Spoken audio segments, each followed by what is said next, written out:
بسم اللہ الرحمن الرحیم۔ السلام علیکم ناظرین، آپ دیکھ رہے ہیں مفسادی اسلامک یوٹیوب چینل۔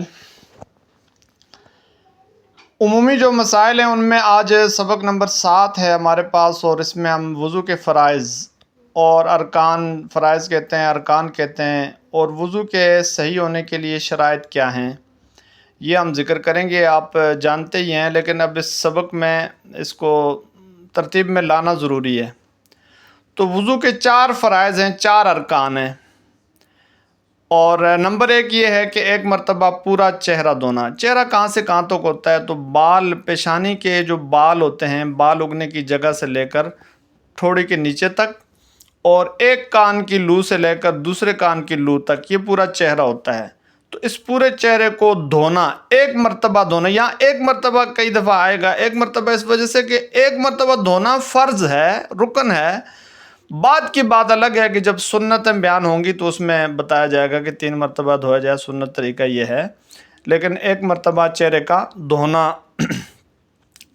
نمبر 2 یہ ہے کہ کوہنیوں سمیت ہاتھ دھونا۔ ایک جو ہم شروع میں ہاتھ دھوتے ہیں تو وہ کوئی فرض والی بات نہیں ہوتی، وہ سنت ہی ہے، یعنی کہ شروع میں ہاتھ جو دھوئے جاتے ہیں۔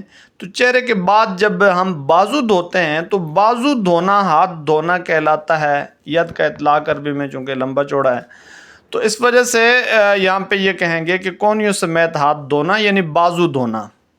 نمبر 3 یہ ہے کہ چوتھائی سر کا مسح کرنا۔ چوتھائی سر کا مسح کرنا، تو چوتھائی سر کا مسح کرنا یہ بھی فرض میں آتا ہے۔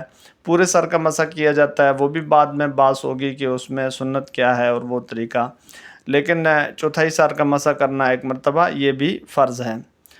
اور ایک مرتبہ نمبر 4 یہ ہے کہ ایک مرتبہ ٹخنوں سمیت پاؤں دھونا، دونوں پاؤں دھونا ٹخنوں سمیت، یعنی کہ کوئی ٹخنوں سے نیچے کوئی جگہ خشک نہیں رہنی چاہیے۔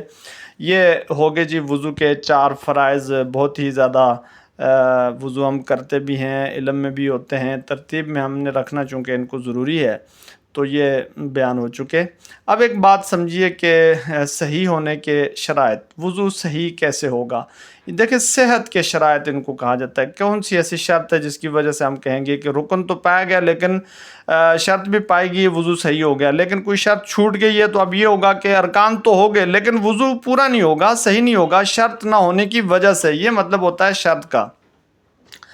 نمبر 1 یہ ہے کہ جن اعضاء کو دھونا ہو ان پر پانی بہانا، یعنی صرف ان کو محض تر نہ کرنا، یعنی کہ ایک تو تر آپ نے کر دیا، بس کوئی چیز گیلی کر کے اوپر مل دی چہرے پر، یعنی جیسے ہاتھ گیلا کر کے چہرے پہ مل دیا، تو اس سے نہیں ہوگی، اس سے وضو صحیح نہیں ہوگا۔ پانی بہانا ضروری ہوگا، چہرے پہ پانی مارنا اور بہانا، ایسے ہی بازوؤں پر پانی بہانا جو ہے یہ کیا ہوگا؟ ضروری ہوگا اس کے لیے۔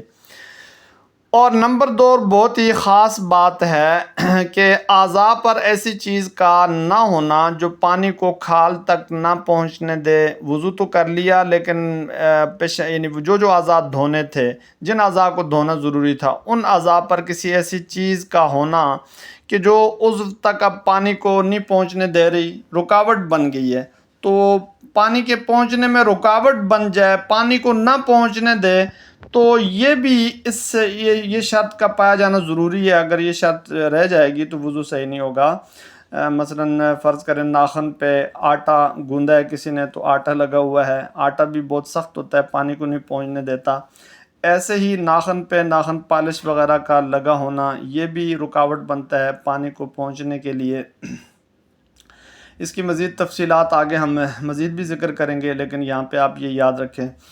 اور اسی طریقے سے آپ سمجھیں کہ جو پینٹ وغیرہ ہوتا ہے، وہ پینٹ جو کرتے ہیں رنگ وغیرہ، وہ کسی جسم پہ کی ایسی جگہ پہ لگا ہوا ہے کہ وہ بھی لگے ہونے کی صورت میں یعنی پانی نہیں پہنچتا، پانی کے پہنچنے میں رکاوٹ ہو جاتی ہے۔ تو کوئی ایسی چیز ہے جو پانی کے پہنچنے میں رکاوٹ بن رہی ہو، تو رکاوٹ بننے والی چیز جو ہے اس کو درمیان میں نہیں ہونا چاہیے۔